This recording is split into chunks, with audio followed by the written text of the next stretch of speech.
I'm assuming at some point you began grabbing some spiritual disciplines, Oh, whether that yep, was yep, scripture or yep, attending church. What were some of those that were really helpful for you yep. to walk away from some of your past sexual behaviors? Yeah, and with theta, and by the way, even before I came I came to Christ, like I said, in March, we were thinking we might get married. Hmm. And back then, even before I knew the Lord, I said, I need to tell you my whole story. Mm.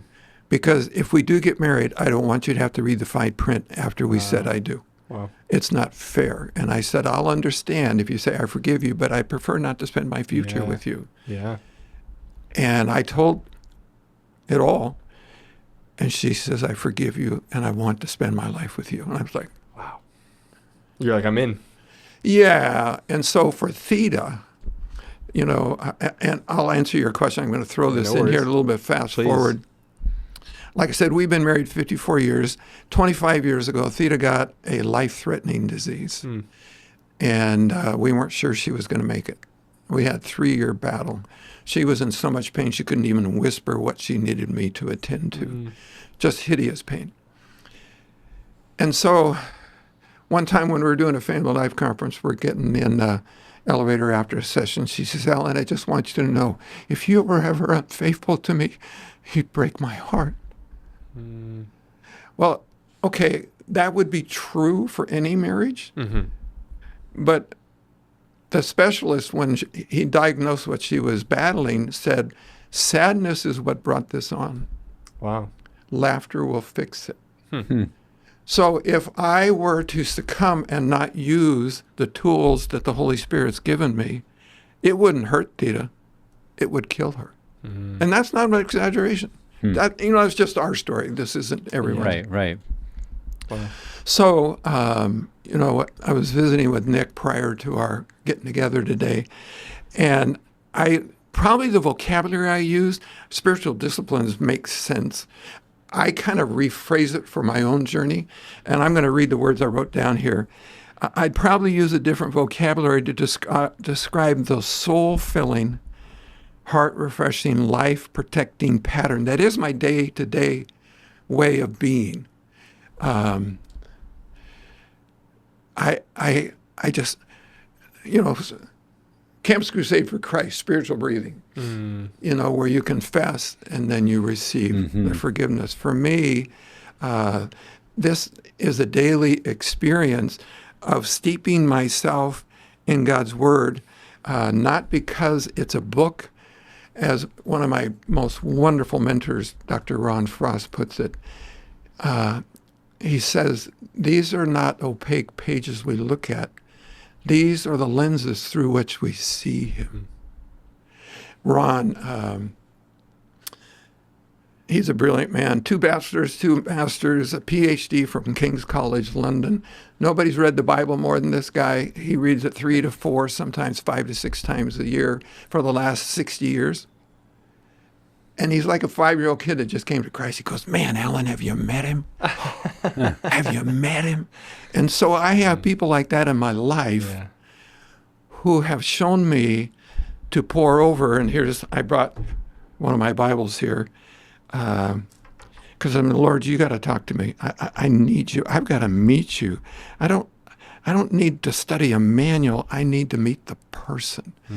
So that's the only way I make it. There's other heroes that have helped me. There's this lady that walked into our church. Her name is Lydia Luthi, Swiss woman in her 80s. The service is about to begin, and she comes.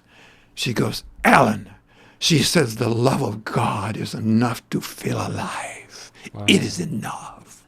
As it says in Psalm 63, because your love's better than life.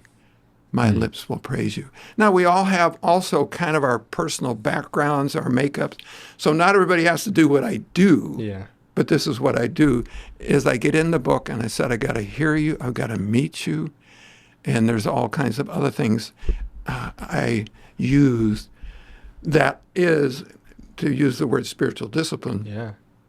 It's just how I navigate every day. Mm-hmm.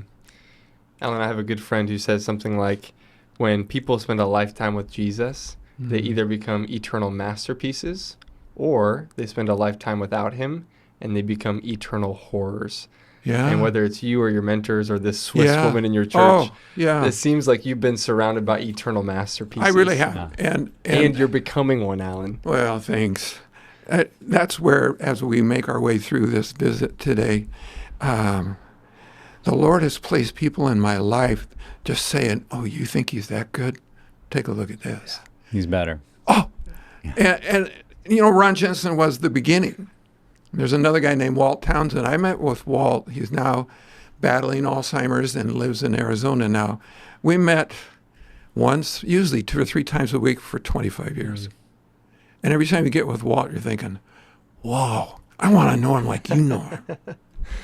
So cool. Just whets your appetite. Yeah, I love what you're saying about spiritual disciplines. You said that the purpose of them is to encounter, to meet a person, to know Christ. Yes. And I think we can relate to that in our relationships and marriages. If I'm only taking my wife on dates, or bringing her flowers, or writing a note, or sending a thoughtful text, if I'm only doing that for the purpose of doing it, like, hey, this week I sent 6 texts and brought flowers once, and like, the point is not the things, right? The point is to grow closer with my wife. It's about her. Yes, and if it's not about her, then why am I doing them? And I think that's what I hear you saying about whether it's prayer, or Bible reading, or if we're fasting, meditating, journaling, like whatever we enter into, to remember the heart of it is it's to connect with the person of Jesus. Absolutely. Not the thing itself. Because if it's just about the book, like how many chapters did I read? Well, pick any book. I know. But if it's to get to Jesus, that's the heart of it. And that's what we want to keep in front of us.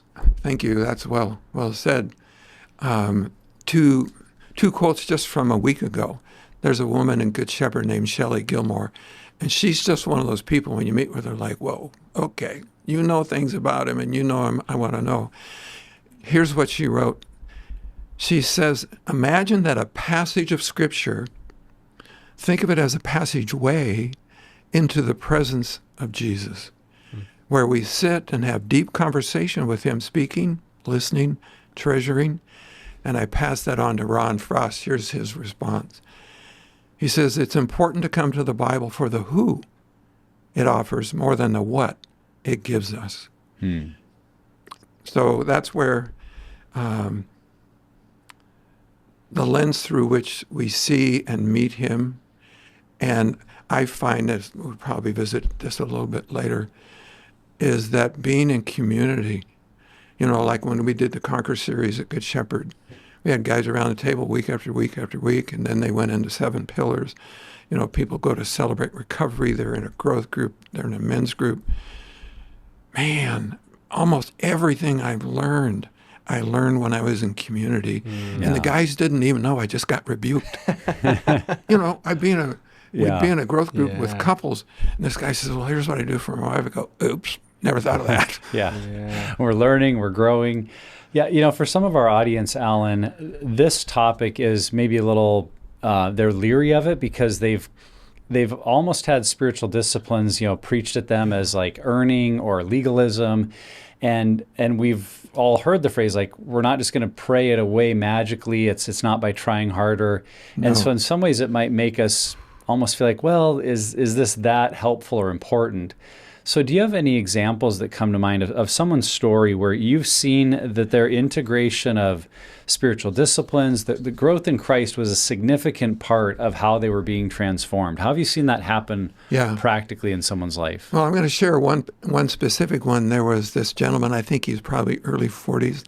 I can't recall why he was in prison, but he'd just gotten out. And one of our elders, a guy named Mel Erickson, the guy said, Mel, would you help me meet him? Can you help make some new insides in here?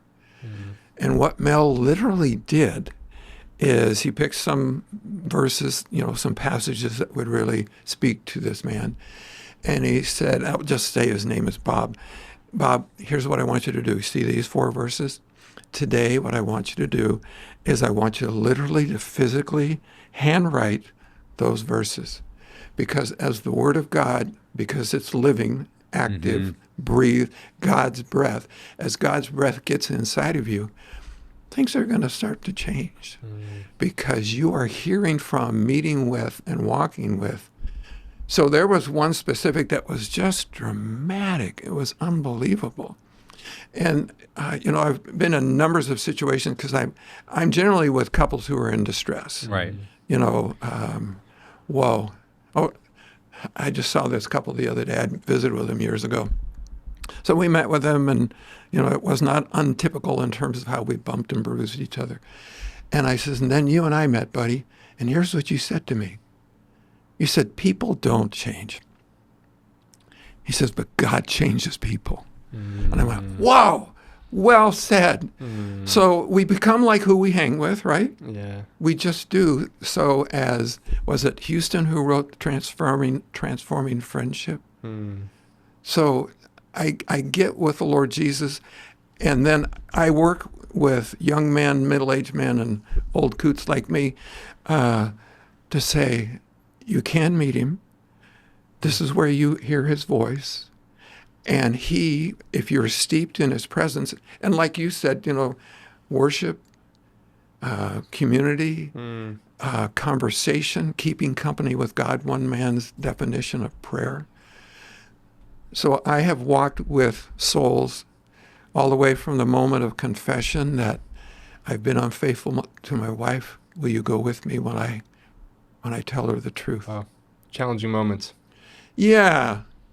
I remember one of our staff members.